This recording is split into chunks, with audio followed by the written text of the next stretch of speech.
Sa hinaba-haba ng aming biyahe, sa wakas ay nakarating na kami at harap na namin ang barkong sasampahan namin. Natapos ang isang araw na orientation at kinabukasan ay maaga kami nag-breakfast ni Bieng.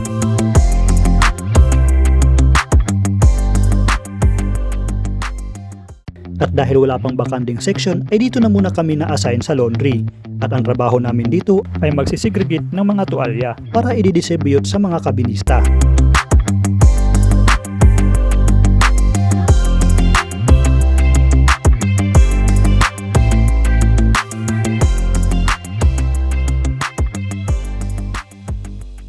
At ganito karami ang isisegregate naming mga tuwalya.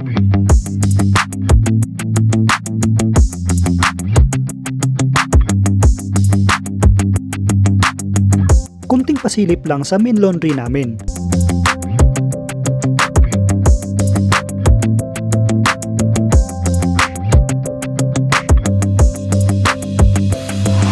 Dalawang linggo din ako bago nabigyan ng section. At masaya ako dahil kikita na naman tayo. 21 cabins ang hinahawakan ko dito at isang service lang sa isang araw.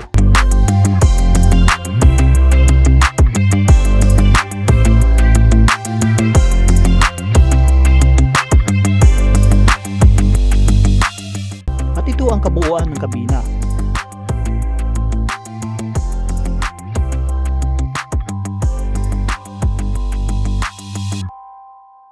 Sa 8 buwang kontrata ay ito yung araw-araw naming nililinisan at walang day off.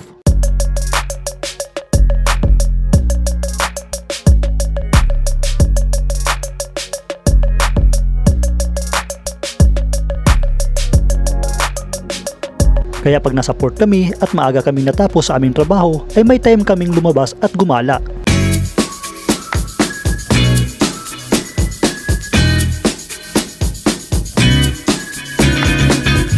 Dahil deserve din namin ang mag-shore leave para makapagpahinga, maibsan ang stress, makapag-relax mentally, at magkakaroon ng balance sa sobrang hirap ng shift life.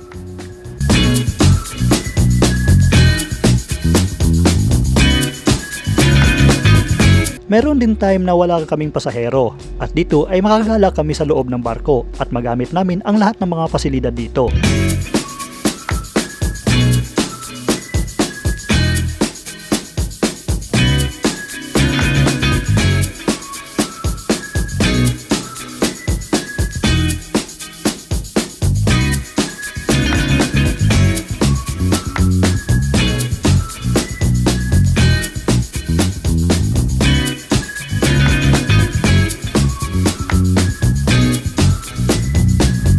Bilang isang kabinista, hindi madali ang trabaho namin, lalo na't malayo kami sa aming pamilya.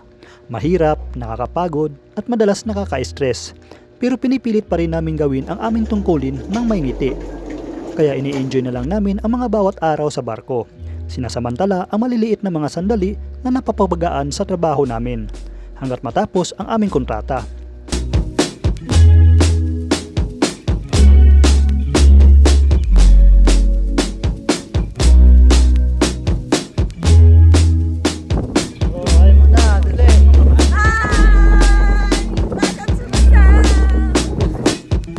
So paano ba yan? Hanggang dito na lang muna ang ating vlog, at kung nagustuhan mo ang ganitong klaseng video ay huwag mong kalimutan mag-like, subscribe at pindutin ang notification bell para magiging updated ka sa mga bago kong i-upload na mga video.